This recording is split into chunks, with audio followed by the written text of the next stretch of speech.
All right, so what is this all about? Most of you know, the village of Manchaug was a lot of things throughout the past. We have some Native American history here in the village, and beyond that time, moving forward, BB&R Knight, of course, built a lot of this village for, the diorama for textile manufacturing. Part of that was that they did an awful lot of man-made water conveyances, underground routes and above-ground routes to serve the mills. They established things like dams along riverways, like Stevens Pond Dam, to dam up rivers and smaller bodies of water to create power for the mill structure. And in days more recently, we've introduced more water conveyance systems like stormwater management along and under our roadways. And then we have our friendly beavers who have pitched in and built a whole bunch of beaver dams all over this whole watershed, further complicating the way water works in this landscape. And some of you have been touched directly by some of the negative effects of water being conveyed and not being managed properly and interacting with all those hundreds of years worth of systems in a negative way. Add to that changes in our climate where 100-year storms are more like 10-year storms now, and they come more frequently, and it increases the chance that we're going to have problems with the water conveyance systems. So we most recently had some substantial flooding here in Manchaug Mill 1 over the last year. Some of you may remember Putnam Hill Road getting washed out about 10, 15 years ago up top here. And we've had any number of issues with water in people's basements that hadn't been there before and the like throughout the whole village system. So in response to that, quite a few, probably how many years, Lee? 3 years ago, we became an MVP community. MVP means Municipal Vulnerability Preparedness. That means we're planning, we're looking at all our vulnerabilities, where things can go sideways, and we're ranking them in terms of what is more urgent right now and less urgent, and then we're working towards finding municipal funding or grant funding to address those vulnerabilities. So one of the things that landed on the municipal vulnerability list was dams throughout down in the dam conditions, of which we have many throughout the village system. That being listed on our municipal vulnerability plan, in addition to significant hazard mitigation work done with our regional planning agency back in 2016, allows us to be here tonight to talk about applying for an MVP grant that would basically take a deep dive into all the natural and man-made water systems throughout the village, with the assistance of you, the people who know what's going on the best, and people you know who might know as well, and conduct a process where we take a deep dive into this. We do a full hydrological and hydrogeologic study. It's called an H&H study of the whole area. And then we pull in, as required by the grant, there's a whole climate changing database, not climate change like recent, like climate change over time in general, which has been weirder lately. And it basically tells you, the way the system is now, what more could go wrong. Yay. So you see the hot spots, you see the problem areas. And then what we would like to happen is, again, part of this process, the engineering consultants would target the toughest areas where things are kind of going potentially sideways through their evaluation, and come up with a program of fixes or adjustments or changes or improvements that can mitigate what's going wrong, fix it, and or mitigate it if it can't be fixed, so we don't experience these negative events over time in the village. And if we do get events, and there is kind of a negative effect to some of them, that you've been in on the process as we're trying to decide how to deal with those negative events, and you'll know in advance of a bad event what's supposed to happen, what's going to happen, as opposed to your house or your business getting flooded out or a roadway being washed out. So that's the intent of the grant. I'm going to go into a little more detail.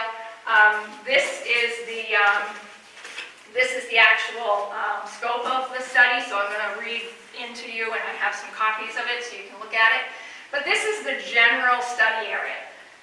As you know, the water systems that are in the village come from outside the village too and go out of the village. So the study it's very intense through this part of the village, but it will absolutely look at things like Dark Brook that feeds into this from the north, and the Douglas waterways and mill systems that feed in from the south, and the like.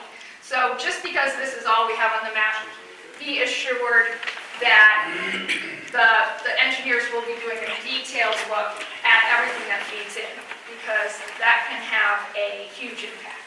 Oh, is that going to get up to Manchaug Pond Dam?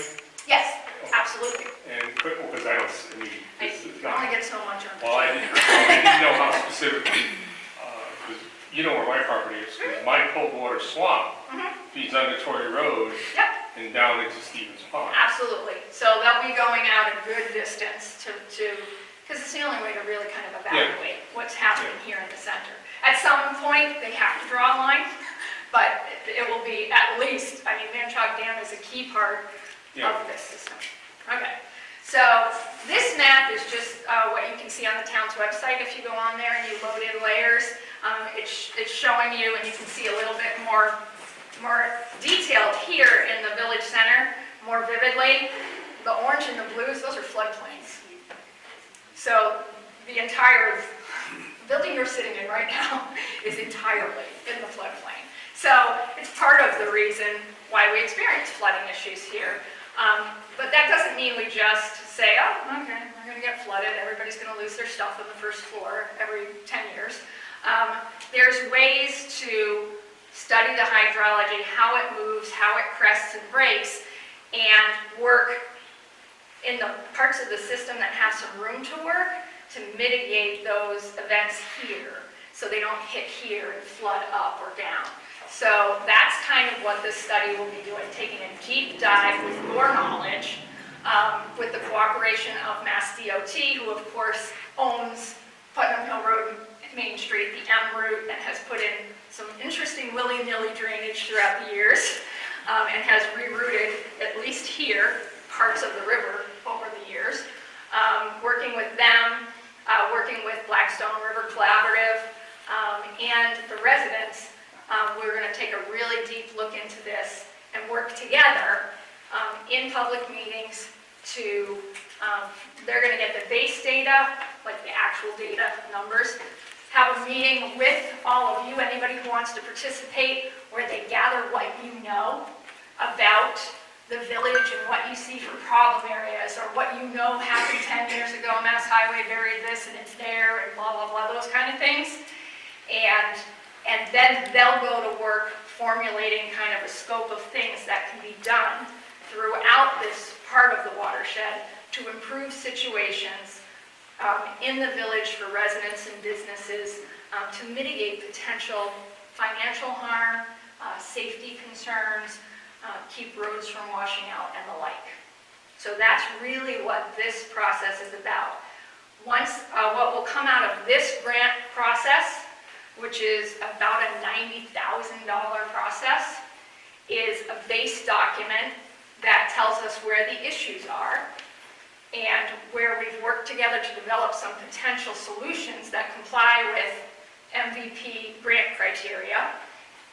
And then we're going to use that document to go to any number of grant and funding sources with some matches from town meeting funding to start ticking off and fixing these things one by one. Some things like drainage fixes in the highway, those might be able to be done sooner. Some things like adjusting the position of Stevens Pond Dam for both safety and drainage issues might take more time.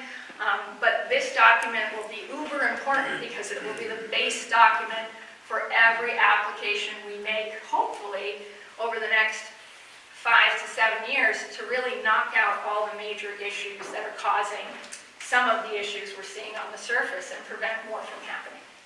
Can I just ask, is Tucker Pond Yes, Tucker Pond is, yes, up right there? here. Okay. So that is definitely a part of this whole system. And you'll know, like, when there was the road washout, there were some issues going on at Blackstone National that helped with that road washout problem. There was a 20-foot high-foot beaver dam that we had to punch a hole in with DCR right after that flooding, because that was part of the problem. So it's this confluence of things that come together, and that's what this is all about, kind of studying how that all happens and trying to do a little crystal ball work, but also some sound scientific stuff to get ahead of it and use everything you know, house all in one room, and gather that super valuable public knowledge to kind of crowdsource our solutions here. So, I'm going to hand these out. And if you don't get a copy, I can send some more. This is the scope of work that the consultant has proposed. And you can't see it because my printer died right before I tried to print this big. So it's teeny tiny. So I apologize, but that's why I printed out some copies. If you don't get one, by all means, make sure your name's on the thing and I'll get you a copy of everything we have. Just take one. There. So, you can see the first part of the study is data. Data, data, data. Doing an existing conditions H and H model. We develop detailed I gotta say it right, hydraulic and hydraulic. If you know that, great. If I don't. Models of the Mumford River and associated tributaries. Hydraulic models will be developed in HydroCAD. A 2D hydraulic model of the river reach extending from Stevens Pond Dam and Upper Tucker Pond East and South dams at the upstream limits of Potter Road Dam. Downstream limit developed in HECRAS. So the program will tell them where the break in the watershed is, basically, to the south. It'll pick it up. The model will be calibrated using available flood data provided by the town or other records located during the study. So the first part is them. Where's Potter Road Dam? I have no idea. I think it's I not. know. Is it at the end of Potter Road? At the end of Potter Road? Well, that sounds like a good guess. At the end of Potter Road. No, in Douglas. In Douglas. Where's the Douglas? Grace Pond. Hold on a minute, guys. Take a left on Potter Road, it's a half mile down. Okay. Where's Potter Road though? Where's Potter Road? Douglas. It's a common driveway. In Douglas? Four houses. 4 houses. Oh, wow. See, now you're all driving around, figuring out where all this is. Can't see that So water from the road, that right, just so brings up everybody no a one point. thinks of it. Right. Some of this hydrology extends outside into outside, and will this cover that, or is this? Yes, this is the scope. So Okay. they've basically, I mean, this first part is very scientific. And Lee can probably jump in even better than me with explanations because she was a DEP girl for forever. So she's our secret weapon. They already have databases and hundreds of years of data that show you where the watershed lines are, kind of where things come to and from. So that's what they're using to kind of define what the edges they've defined so far. They're not all pinned down yet. But what you see they have defined, they're using these models that are hundreds of years of data to define those. So I don't see this going up to, well, I don't see Manchaug Dam, I see Stevens Dam, but I don't The see. ones that are defined, they will go likely beyond, because you can't go to Stevens Pond Dam, which is a dammed up riverway, Yeah, without going to Manchaug Dam. okay. So, yeah, that's all tied in. So, and I did verify some of that in writing, because I'm already getting questions, so Okay, yeah. I do have that in Okay, writing. yeah, and then, because I'm down, I'm parallel Right, to that feeding water down this way. yep. So, and I'll have them maybe do an edge map after this meeting and have them do an edge map instead of kind of the inside-out map, so you can see where the edge of what they'll be studying. And I can get I that don't to you. see Tucker Pond Dam listed on. The dam itself is not a, so The it's, top one. Okay. yeah, Upper Tucker Pond has a spillway control, and that will be looked at. So, all right, so then the next step is to identify problems and determine objectives. And you can see, this is where one of the most important meeting sessions happen. At least one, if not two, if we need be. But basically, we're going to utilize the existing conditions H&H model, so the model that was developed scientifically, and this is where we put in all of the knowledge that doesn't come in a data plan. Everything you know is where, this is the step where that comes in. So we're going to review flooding sources to assess flooding drivers, like river crossing, channel construction, development runoff. Existing conditions model will be run using current NOAA Atlas, 14-inch rainfall data. The team will review existing outfalls from man-made road drainage systems, as well as an analysis of Manchaug Pond Dam, Stevens Pond Dam, and impacts from beaver dams up and down the system. And that's where the meeting with town officials and all of you stakeholders happens. So it'll be at least one, if not two, in a bigger space with windows. But we do love this space, thank you, Deb. We really wanted to showcase the mill. I didn't know it would be quite this warm, but this is an awesome building. And that's where we're going to be gathering information from you. You need not wait for the meeting. If you know things, if you have maps, if you can jot down a narrative of where you've seen flooding, or, oh, on my property there's this thing that goes underground and it ties into this, start writing that stuff down. Feel free to zing us over copies of it to the town hall so we can have that for the consultants to start their process and be knee-deep kind of in your knowledge even before the public meeting. All right, then comes their number crunching. So they're going to do alternative formulation and evaluation. So basically, these two steps will give them hotspots where there's potential issues based on what's already going on that we know are issues, but the hydraulic models added into your information and what you know in their field study will then result in hotspots where they'll see, all right, we already know there's an issue here, but when we look at this and add in, you know, the many years of climate data, we know this up here is going to be a problem. We don't see it yet, but everything's pointing to this thing over here is going to be a problem. So they'll take this data, work it into a map that and a program that shows the hotspots, and basically come up with a bunch of projects that need to be tackled. And at this stage, they'll do conceptual plans, vision boards, and they'll do those initial conceptual construction cost estimates. So not the super detailed ones you get with design drawings, but order of magnitude. You'll know something, whether something is $10,000 maybe, or $50,000, or $200,000. Okay? And then they're going to put that all in a report that everybody can get copies of, and it will be online as well. And this whole process, by the way, filmed and online. So if you miss a meeting or you miss some data, there'll be a place on the town's website where you can check back in and see what was from the last meeting, see where everything stands. If you don't ever want to attend a meeting, but you just want to know what's going on, you'll have a place on the town's website that you can go to. And or access directly to me or our stakeholders on this group, two of which are standing. So Pam is our communications director and is amazing at communication. And Lee Miller Adams, like I said, is a town resident who has many decades at DEP.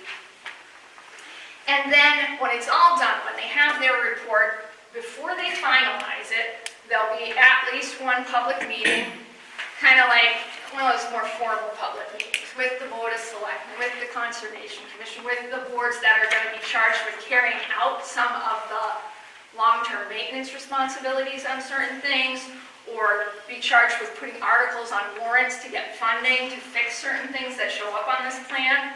There'll be those larger meetings that we hope we'll still see you at, because when you walk into a Board of Selectmen or a Concom meeting and you have people there who've been part of the process, it's that much more powerful in terms of the people in the permitting process and helping them understand.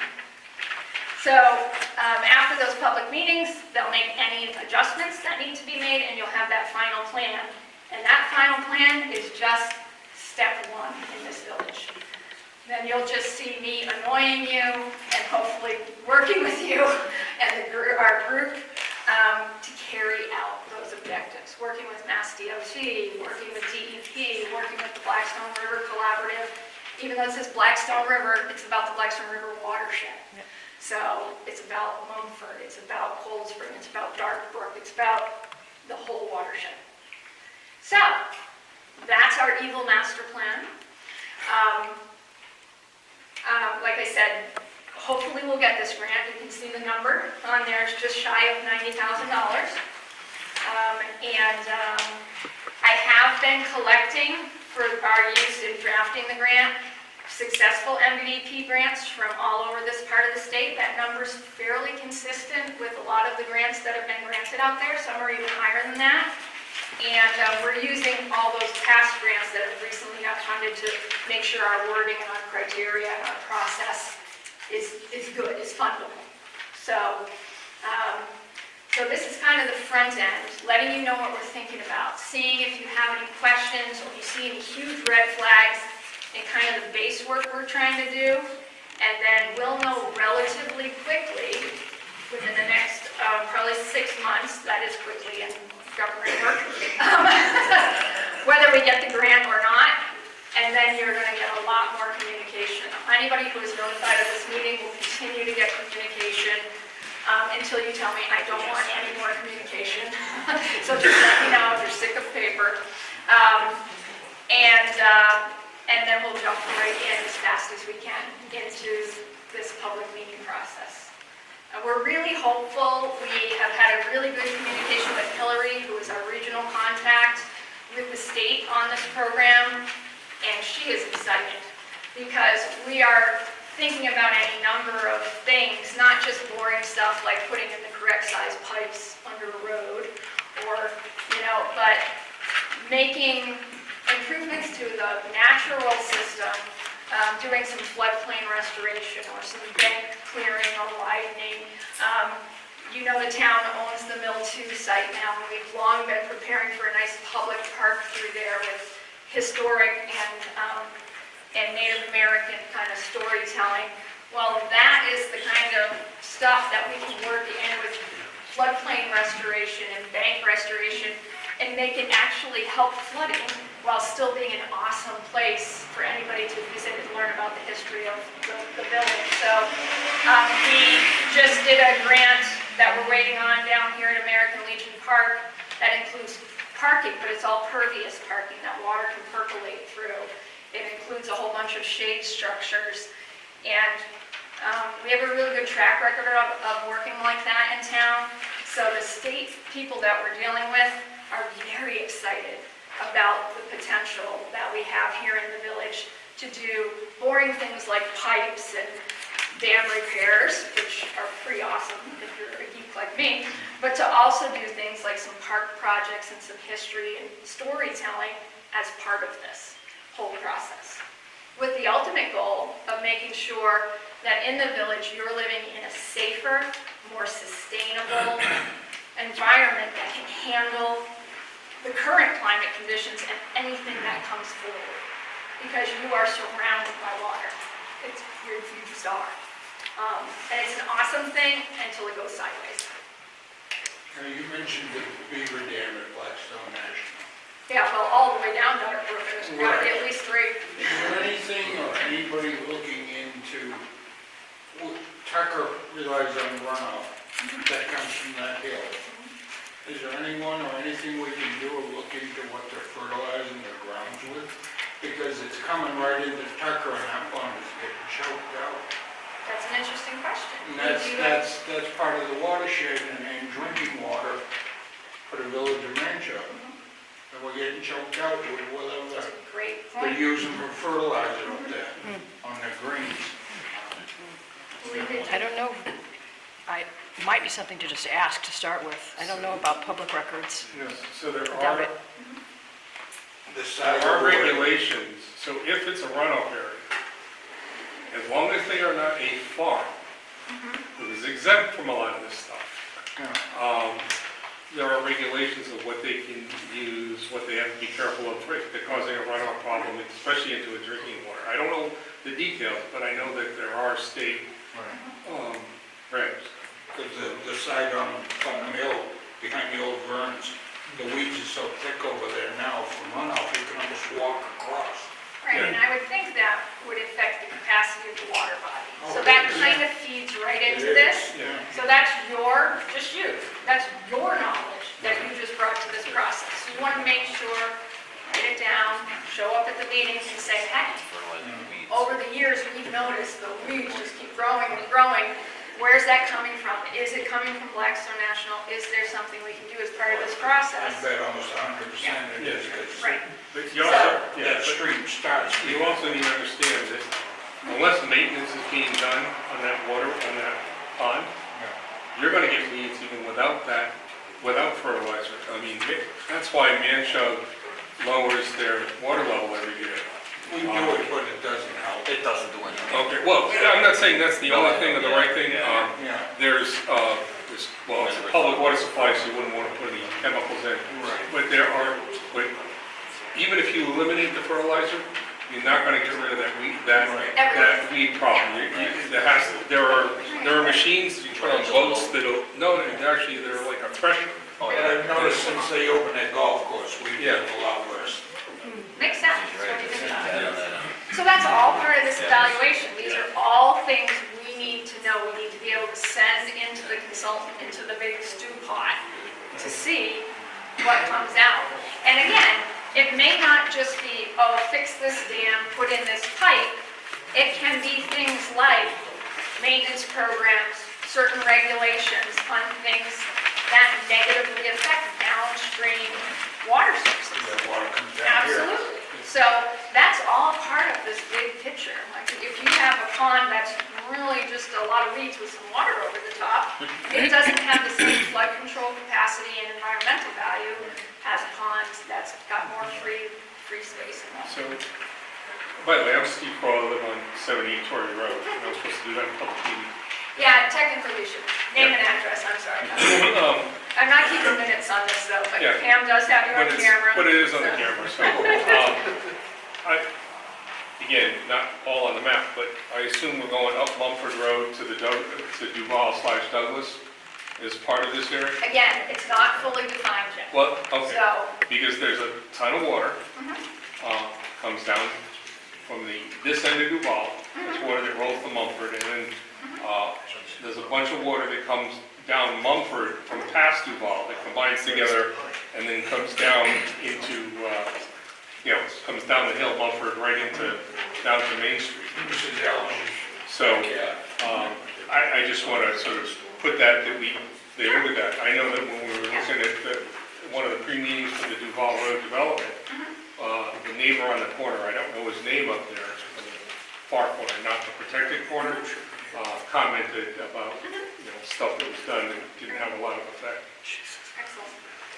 Does it matter that, we live on Tucker Pond, Maureen and Dan Cleary, 30. Yeah. Does it matter that Tucker Pond is privately owned? No, It does not. no, we can still look at it. Okay. Town council may say, hey, get this permission to access form, and you might get that, the owner may get Okay. that. But no, because this is all part of a public purpose project, we can enter onto those lands, especially because conservation will be participating with us in this process, as long as we don't disturb anything, obviously. Because the fire department's always controlled the dam on Cody, and the dam is at a point on Cody where it's not functioning. So, that's one of the things that How come that's not a Tucker Dam, as I mentioned, in some of the It's, bottles? Upper Tucker is part of the process up here. So it'll look at everything that is associated with it, including the spillway that really, and Cody, that hasn't been, there's a big wrench.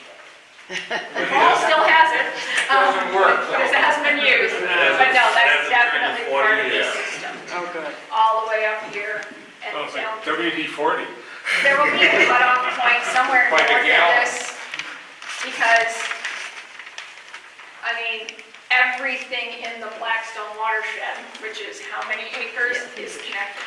So we can't obviously do a study of the entire Blackstone watershed, but at some point, it all connects down here. So there definitely will be a point, a mapped point, at which they will stop their more detailed evaluation. And if you have any questions or comments like yours, Steve, as soon as you just pop off an email to me and just say, hey, is this related, this is why I was thinking, then I can get it to the consultants as they pin down, firm up that outside line. So if something you said, or they want to go look at something, they can decide whether the line can stop before your point or whether it needs to be your point. So, but there definitely has to be a defined edge, otherwise that number would not be 90,000, it would be 900,000. So, And this is state money, this grant is a state grant. this grant is a state grant. It is a state grant. And is it expected to be a 3 to 5 year project? Is there any? This project, no. EPA? 1 year? 1 year to do the study, Okay. 1 year to do the study, and we then will be basically, not prioritizing, but you'll be, come up with a list where you've got low-hanging fruit that you don't necessarily need, you just need partners you don't need money for, and then the things you need money for, you wouldn't necessarily go with the cheapest ones first, but more kind of a priority ranking, and that will come out kind of in the study, like, this is at a critical level, needs to be addressed now.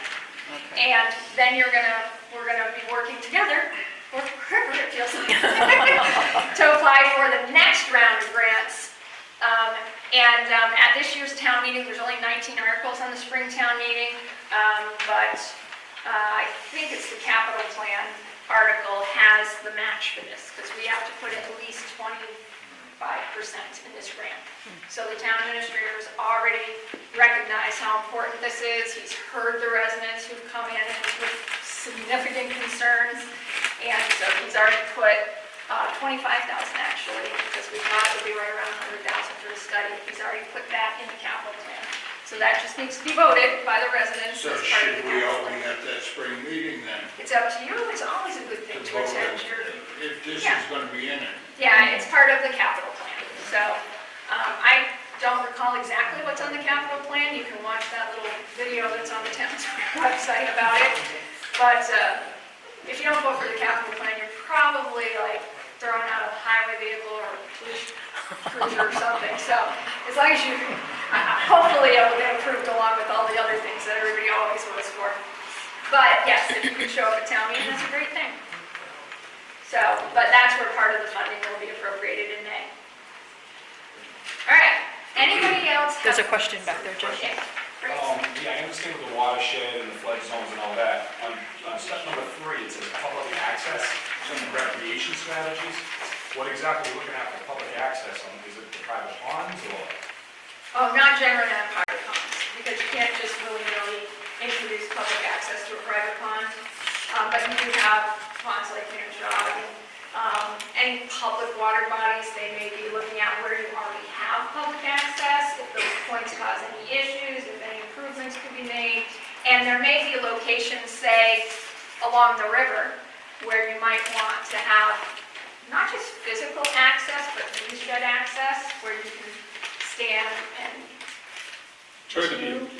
yes, count some birds. I'd like to get the state to back off the fishing hole on Tucker. People are throwing tires in now, trash in, garbage. Oh, it's disgusting. So and just for the fun of it, maybe we'll do a really cool another Earth Day pickup right here in the village next year. We have 1.2 tons of trash this year. Wow. So, yeah, 1.2 tons.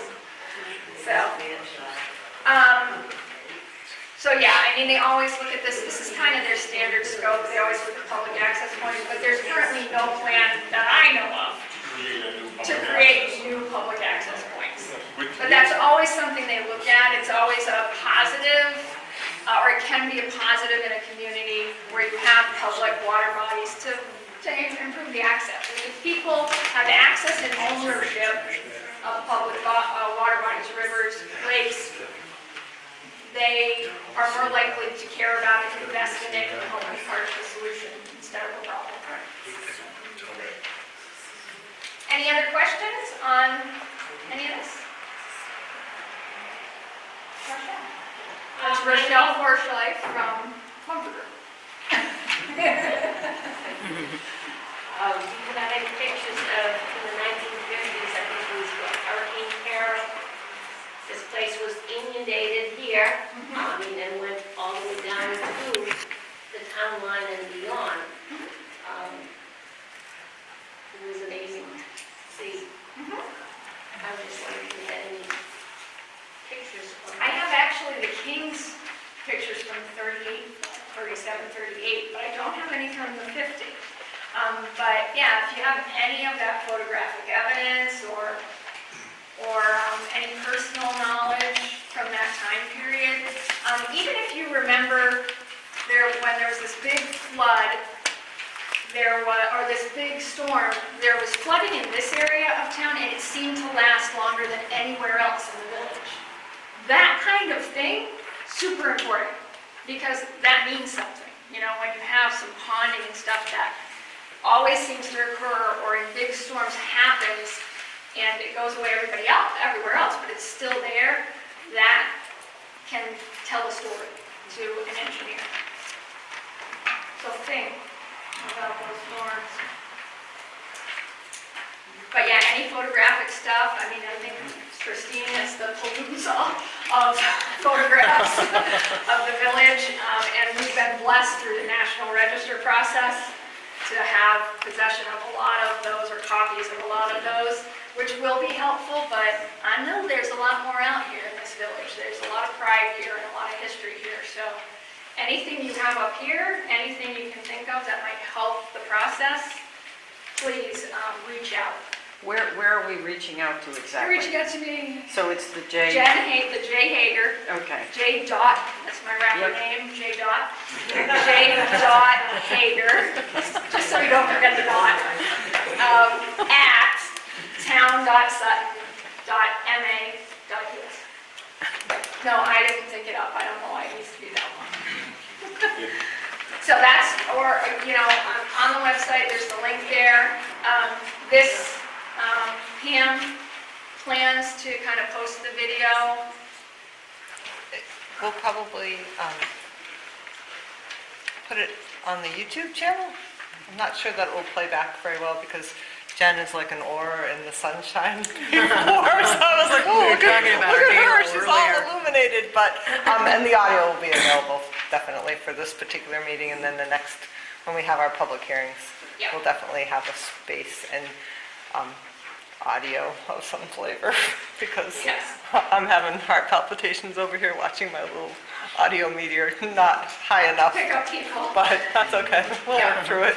And then we're going to work together to establish basically a separate event page for this project. So,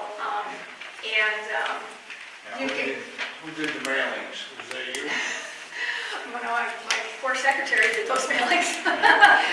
Yeah, she did about 200 mailings through the village. It was good. Yeah, it's really important. You It's know, I just really, happened to see it on Facebook this morning. I didn't get them in. well, we'll have to find out what happened here. So, but yes, so we'll be in touch as this moves forward. You can please be in touch with us. If you want to have a more in-depth role in the process, let me know. We can always use volunteers for different things. We may need a lot of different kinds of photographs or information taken down here in the village as we work through the process, because we don't necessarily want to pay a $250 an hour engineer to take a drive down and take a photograph of that one thing he needs to look at. So if you have any availability or you want to kind of help out in that way, let me know. Any questions on this part of it? If not, you know where to find me. I did not bring my stack of cards, I apologize, but feel free to, my office number is 865-8729. Feel free to call, email, and I'm happy to get you electronic copies of this if you'd like it, or these maps, but these are maps. You can access this. This is a Mass GIS from the Mass DEP site, and this is the town's, right from the town's GIS mapping. All right, any questions? Are we good? Good, thank you.